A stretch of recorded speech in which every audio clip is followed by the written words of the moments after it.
From July, the UK government will introduce its age verification scheme. This is intended to shield young people from adult content. This is something, of course, that few people would disagree with. There are a couple of questions that arise though. The first is, will it work?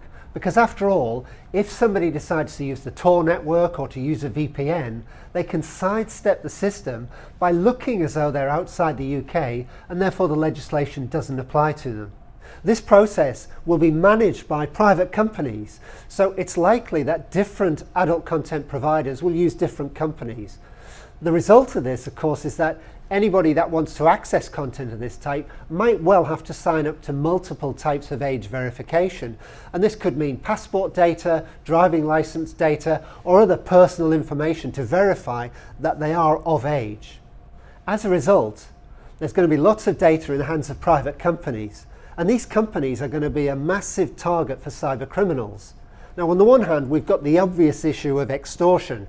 It's highly unlikely that people subscribing to adult content want that fact revealed. The second issue, of course, is the fact that there's going to be masses of personal data anyway, which could be used by cyber criminals for other crime. Think also about the phishing issue.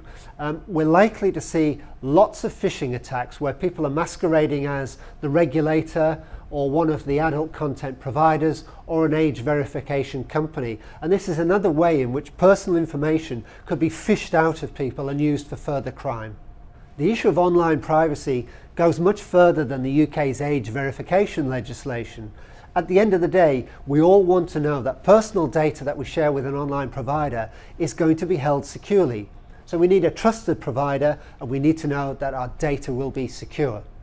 There's not only the security of the provider to consider, we also need to consider the security of the online transactions. So every time you type in a username, every time you type in a password, you need to be secure at that point to make sure somebody doesn't steal the information in transit. So what steps should you take to secure your online privacy? Well, the first is secure all the devices you use to go online. The second is make sure you apply updates to your operating system and any applications to minimize the risk of vulnerabilities that may leave you exposed. The third thing is to use unique, complex passwords or use a password manager so that if there is a compromise on a provider's site, you minimize your exposure. It's not a knock-on domino effect which affects all of your accounts. Fourth, make sure that you don't use untrusted public Wi-Fi for confidential transactions, or if you have to do that, use a VPN to secure your communication.